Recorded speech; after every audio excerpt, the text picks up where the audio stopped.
અંકિતને બિલકુલ પસંદ નથી, તો પણ મેં એને આ રીતે ખવડાવ્યા ને તો એણે મનથી પેટ ભરીને ખાધા અને ખબર ના પડી કે આ શેના બન્યા છે. તો આજે આપણે એકદમ નવા જ પ્રકારના પુડલા બનાવવાના છે. પુડલા તો બહુ બધી ટાઈપના બનતા હોય, પણ આજે એકદમ ઇઝી રીતથી ઓછા ઇન્ગ્રીડિયન્ટમાં ટેસ્ટી એવા અને એકદમ હેલ્ધી એવા પુડલા બનાવવાના છે.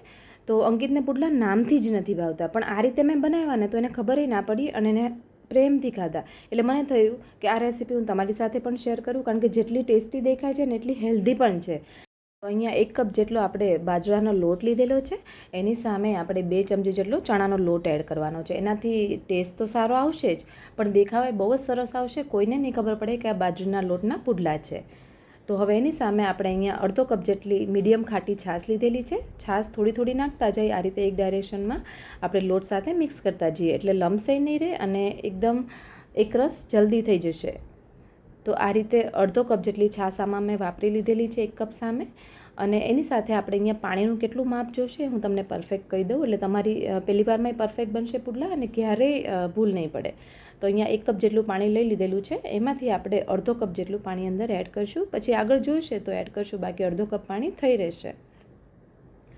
તો આ રીતે એને હલાવતા જઈ, ધીરે ધીરે હલાવશો ને એટલે એકદમ સરસ ઘટ્ટ બેટર રેડી થઈ જશે. હું તમને દેખાડું કેવું બનશે. જો આ રીતનું થવું જોઈએ બેટર, સ્મૂથ એવું. તો એકદમ સરસ બેટર રેડી થઈ ગયું છે. તો આપણે અહીંયા અડધો કપ પાણીની જ જરૂર પડી છે. આગળ જોશે તો આને રાખી દઈએ સાઈડમાં ઢાંકીને. તો આને આપણે 10 મિનિટ રેસ્ટ આપવાનો છે. આને રેસ્ટ આપવો બહુ જરૂરી છે. જો રેસ્ટ સરસ મળશે ને લોટને, તો એમાં જાળીએ સરસ પડશે અને ખટાશે સરસ પકડાઈ જશે. એનાથી વધારે ટેસ્ટી બનશે પુડલા. એટલા માટે આપણે થોડી વાર માટે એને રાખશું, 10 થી 15 મિનિટ. તો અહીંયા મારે 10 મિનિટ જેવું થયું છે અને જોઈ લઈએ લોટ આપણો સરસ બરાબર જ છે. અહીંયા પાણીની જરૂર અત્યારે તો લાગતી નથી, આગળ જોઈશું લાગશે તો એડ કરશું 1-2 ચમચી જેટલું, બાકી અત્યારે જરૂર નથી. હવે આપણે આના અંદર અહીંયા મારી પાસે સુકવણી કરેલી છે મેથીની ભાજીની, એ હું એડ કરું છું. કારણ કે અત્યારના ટાઈમમાં અમે મેથીની ભાજી નથી ખાતા, એટલે જે લોકો અત્યારે મેથી ખાતા હોય એ લોકો, મતલબ સિઝન ના હોય ત્યારે હું મેથી નથી ખાતી. આ રીતે સુકવણી કરીને અથવા તો આપણે કસૂરી મેથી જે કરીએ ને રેડીમેડ, એ હું યુઝ કરતી હોઉં છું. એટલે અહીંયા 1/4 કપ જેટલી મેથી, અને તમે લોકો ફ્રેશ મેથી ખાતા હોય તો તમારે એ ફ્રેશ મેથી નાખવાની રહેશે. સાથે મેથીથી ડબલ એટલે કે અડધો કપ જેટલો ઝીણી સુધારેલી કોથમીર અંદર એડ કરીશ. આનાથી ટેસ્ટ વધારે મસ્ત આવશે. અને મેથી વધારે હશે ને તો થોડી કડવાશ પણ પકડાશે, તો એને બેલેન્સ કરવા તમારે થોડો ગોળ નાખવો હોય તો અંદર એડ કરી શકો છો. જો તમને ખાટો મીઠો ટેસ્ટ ભાવતો હોય તો એક ટાઈપના વડા જેવો ટેસ્ટ આવશે, પણ અત્યારે આમનામ જ સરસ લાગશે. હવે અહીંયા મેં એક મરચું લીધેલું છે. અહીંયા હું એકદમ તીખા નથી બનાવતી, તમે લોકો જે પ્રમાણે તીખાશ ખાતા હોય એ રીતે એડ કરજો. અહીંયા મારો દીકરો પણ ખાશે એટલે હું મીડિયમ જ બનાવું છું, તીખું એવું. સાથે એક મોળું ભાવનગરી મરચું પણ અંદર એડ કર્યું છે અને 1 ઇંચ જેટલો આદુનો ટુકડો આ રીતે ઝીણા ઝીણા સુધારીને હું નાખી દઈશ અને એને આપણે ક્રશ કરવાનું છે. હવે અહીંયા તમે લોકો જો લસણ ખાતા હોય તો આનો ટેસ્ટ જોરદાર લાગશે. તો અહીંયા તમારે થોડા લસણની કળી નાખી આ રીતે ક્રશ કરી દેવાનું આની સાથે જ, તો એકદમ મસ્ત પુડલા બનીને રેડી થશે. તો અત્યારે આપણે એના વગર એટલા જ સરસ લાગશે, તો આપણે એડ કરી દઈએ. હવે આના અંદર બીજા મસાલા એડ કરવાના છે. તો એમાં ટેસ્ટ પ્રમાણે આપણે મીઠું એડ કરવાનું છે, અડધી ચમચી હળદર, અડધી ચમચી લાલ મરચું, અહીંયા હું કલર માટે જ એડ કરું છું થોડું, અને સાથે અડધી ચમચી જેટલું ધાણા જીરું. અને આ બધી વસ્તુને આપણે મિક્સ કરી દઈએ અને એકદમ સરસ એકરસ બેટર બનાવી લઈએ આ રીતનું. તો અત્યારે પાણીની બિલકુલ જરૂર નથી. જો આ રીતે સ્મૂથ રીતે ધીરે રહીને બેટર નીચે પડે છે, એનો મતલબ કે કન્સિસ્ટન્સી એકદમ પ્રોપર છે.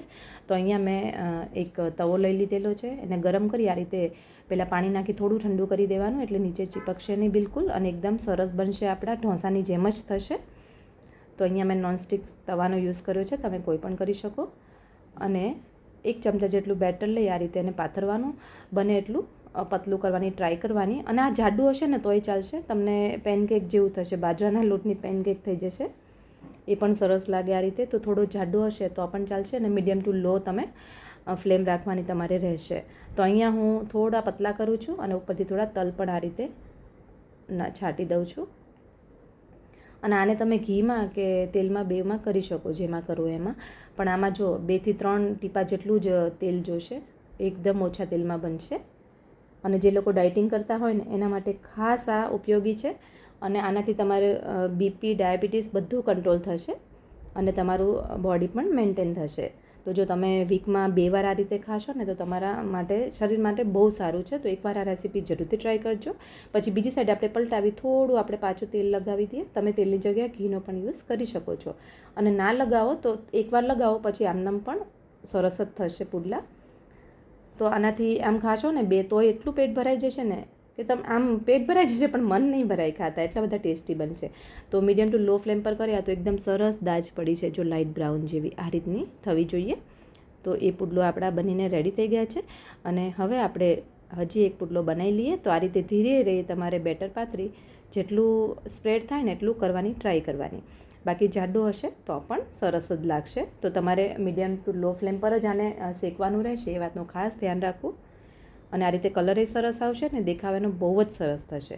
તો પુડલા બનીને રેડી થઈ ગયા છે. આમાં કોઈ પણ જાતનો આપણે સોડા યુઝ નથી કર્યો, કંઈ જ નથી કર્યું, તો પણ એકદમ સરસ જાળીદાર અને એકદમ સોફ્ટ એવા બનશે.